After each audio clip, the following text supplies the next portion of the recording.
नमस्कार, मैं हूं डॉक्टर गौतम पांडे और आप देख रहे हैं जीपीएन बिहार, सच्ची बात सटीक विश्लेषण।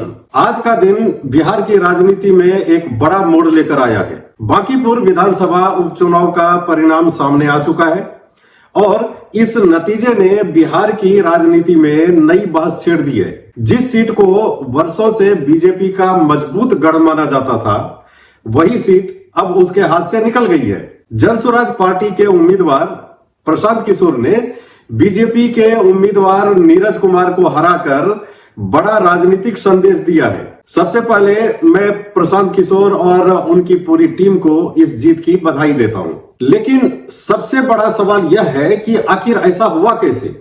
क्या यह केवल एक चुनाव था या बिहार की राजनीति में किसी बड़े बदलाव की शुरुआत? मेरी समझ से यह केवल एक सीट का परिणाम नहीं है और इसके पीछे कई कारण हैं। सबसे पहला कारण रहा कि हाल के दिनों में चला छात्र आंदोलन, पेपर लीक, बेरोजगारी और युवाओं की नाराजगी पहले से ही दिखाई दे रही थी। ऐसे माहौल में सरकार के खिलाफ असंतोष का असर चुनाव पर भी दिखाई दिया। दूसरा कारण रहा प्रशांत किशोर का लगातार कई वर्षों तक 2022 से ही पूरे बिहार में जनसंपर्क अभियान चलाना। 2022 से लगातार गांव-गांव घूमकर उन्होंने जो राजनीतिक नेटवर्क तैयार किया, उसका लाभ इस चुनाव में मिलता दिखाई दिया। और तीसरा कारण रहा युवाओं को दिया गया संदेश।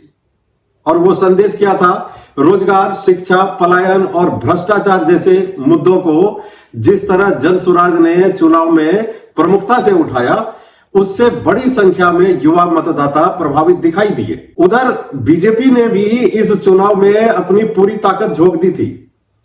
केंद्रीय मंत्री, विधायक और बड़ी संख्या में कार्यकर्ता, बीजेपी कार्यकर्ता लगातार प्रचार में लगे रहे।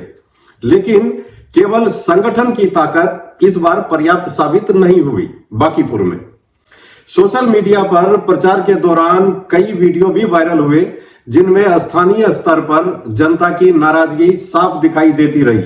आपने मेरा पिछला वीडियो भी देखा होगा। चुनाव के दौरान बीजेपी से जुड़े कुछ बयानों की भी काफी चर्चा हुई और विपक्ष ने उन्हें मुद्दा बनाया।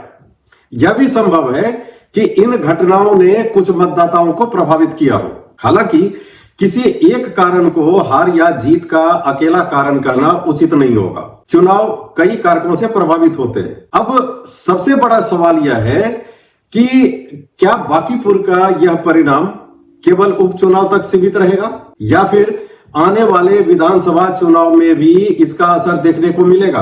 अब विधानसभा में जनसुराज की जो आवाज है, क्योंकि वो अकेले हैं, वो कितनी प्रभावी होगी, यह आने वाला समय बताएगा कि विपक्ष इनको कितना मौका देता है बोलने का। लेकिन इतना तय है कि बांकीपुर ने बिहार की राजनीति को नया विषय जरूर दे दिया है। आपकी क्या राय है इस मामले में? क्या यह बदलाव की शुरुआत है या केवल एक उपचुनाव का परिणाम? अपनी राय कमेंट बॉक्स में अवश्य लिखिएगा।